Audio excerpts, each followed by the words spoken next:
So I just got done watching Something Very Bad Is Going to Happen. And I am, much like the characters in the show, conflicted. During the first half, I found myself annoyed and was getting ready to drop it. However, at about the midpoint, something very unexpected happened. The show put all the cards on the table, explained exactly what was going on, and then spent the remainder swerving and crashing into all sorts of other genres and concepts. By the end, I didn't even know what the hell I was even watching anymore. And I say that with all the love in the world. All said and done, the show is maybe like a Sam Raimi-esque, ironic, black horror, gross-out, romantic comedy? ? In time, you'll see me occasionally refer to a hidden subgenre I've spotted called dad horror, which is always about the male nightmare of being married, having kids, or working. This show's genre is the female counterpart to dad horror, and includes movies like Drag Me to Hell, Teeth, Ginger Snaps, Babadook, Hereditary, Raw, all metaphorically about the horrors of being a woman. Girl horror, okay? That's what I'm fucking calling it. The basic plot of this girl horror, copyright 2026, is that the girl in question is going with her boyfriend to meet his family out in the boonies. Quickly, the family hijacks the whole situation and turns it into a 200-guest combination wedding/funeral clusterfuck. The first half of the show, broken down, could be called Everything is Scary, the movie, the show. Eating ice cream is scary, using the bathroom is scary, getting up to get a glass of water is scary. It had this Ty West style slow burn to the point of tedium thing going, and I was feeling dicked around immediately. Meanwhile, the second half was all filmmaking swag as it spun around through different tones, styles, and even filming techniques. It was great for a nerd like me, but in a way, it became its own kind of tedium. For example, there's like a mini Hallmark movie in one episode, and the final goddamn episode was at least 60% people in a room arguing like it was fucking Marriage Story. Ugh. Those examples fit with what was my biggest single issue, the length.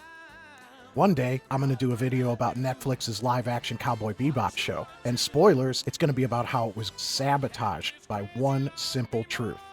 It's that even now, deep in the streaming era, people still think TV shows need structural rules, aka episode lengths, episode counts, seasons, etc. That television era is dead. My point is that this show, like so many others, would have been mind-blowing with less episodes or even shorter ones instead of the contractually obligated X one-hour episodes. I could think of numerous plot elements that were just filler, where the writers were doing what I call throwing darts. For example, the main character can't have normal sex. She's got to throws dart, masturbate first, and it's gotta be throws dart inside a fucking box. The scene in question is making a valid point, credit where credit is due, but it's a redundant point. It's filler, just like having two separate scary bathroom sequences.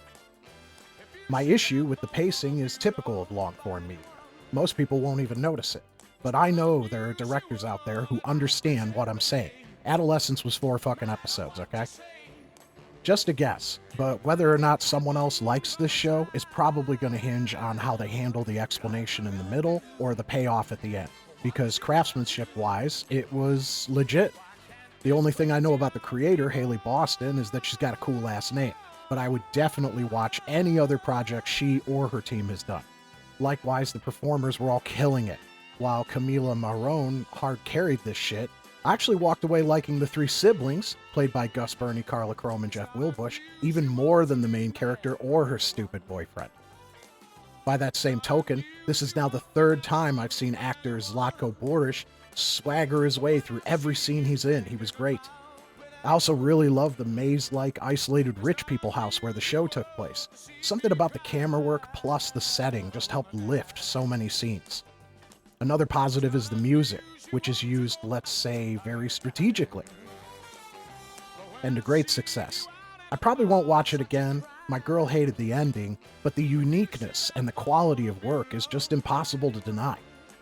So go watch something. 49% Ty West, 25% Sofia Coppola, 25% Sam Raimi, and 1% secret mix of 11 herbs and spices that definitely had some Lars von Trier in there. I could smell the funk. 10 out of 10, I couldn't wait for the last episode to be fucking over.